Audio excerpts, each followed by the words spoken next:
ഇത് കണ്ടോ, ഇത് ഞാൻ ഒടിച്ചെടുത്തതല്ല കേട്ടോ. അപ്പൊ ഞാൻ മുളക് പൊറിക്കാൻ വേണ്ടി പോയപ്പോ ഇത് ഒടിഞ്ഞ് കിടക്കുമായിരുന്നു. അപ്പൊ കുറച്ച് ദിവസമായിട്ട് എനിക്ക് അങ്ങോട്ടൊന്നും പോകാൻ പറ്റിയില്ല, പയ്യാതെയും തിരക്കും അങ്ങനെ കേട്ട് എനിക്ക് പോകാൻ പറ്റിയിട്ടുണ്ടായിരുന്നില്ല.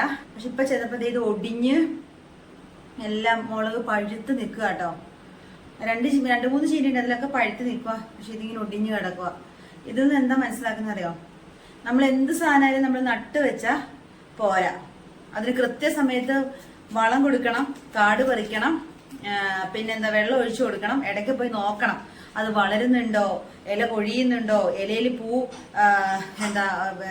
പുഴു ഉണ്ടായിട്ടുണ്ടോ, പൂവുണ്ടായോ, പൂ പിടിച്ചോ, മുളകായോ, മുളക് മൂത്തോ, അത് പഴുത്തോ, പഴുക്കാറായോ എന്നൊക്കെ നമ്മള് എന്താ പറയാ നോക്കണം കേട്ടോ.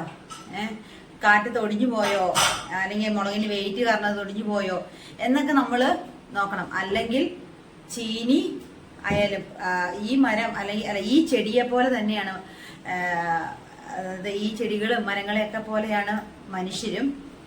കൃത്യസമയത്ത് നോക്കാനും സ്നേഹിക്കാനും കെയർ ചെയ്യാനും കരുതാനും പ്രൊട്ടക്ഷനും സേഫിനും ഒക്കെ സേഫ് ആക്കാനും നമ്മളെ തല്ലാനും തലോടാനും നമുക്ക് നല്ലത് പറയാനും ചീത്ത കണ്ടാത് പറഞ്ഞു തരാനും തെറ്റിദ്ധരുത്തി മനസ്സിലാക്കാനും പറഞ്ഞു തരാനും ഒക്കെ നമുക്ക് നമുക്ക് ആളില്ല എങ്കിൽ, ആ ഉള്ളവര് അത് ചെയ്യുന്നില്ല എങ്കിൽ ഈ ചെടിയെ പോലെ ഒടിഞ്ഞ് ഒരു പ്രയോജനമില്ലാതെ ഈ മുളകിനെ പോലെ പഴുത്ത് കിടക്കും. ഇപ്പം എന്തായാലും ഈ മുളക് നമുക്ക് പഴുത്താണെങ്കിലും നമുക്ക് ഉപയോഗിക്കാൻ പറ്റും. പക്ഷേ ഈ ചെടി ഒടിഞ്ഞു പോയി. ഇനിയിപ്പോ ഇത് അതിനകത്ത് കൊണ്ട് നമുക്ക് ഫെവിക്വിക്ക് വെച്ച് ഒട്ടിപ്പിടിപ്പിക്കാൻ പറ്റത്തില്ല.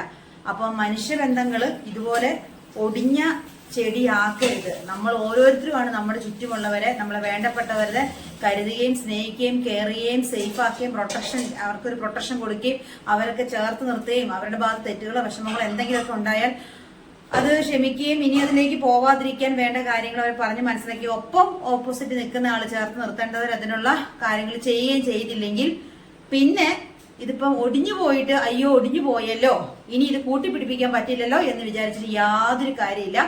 അപ്പൊ ഇത് കണ്ടപ്പോൾ ഞാൻ വീഡിയോ ചെയ്തത് മാത്രമേ ഉള്ളൂ കേട്ടോ. അപ്പൊ ശരി.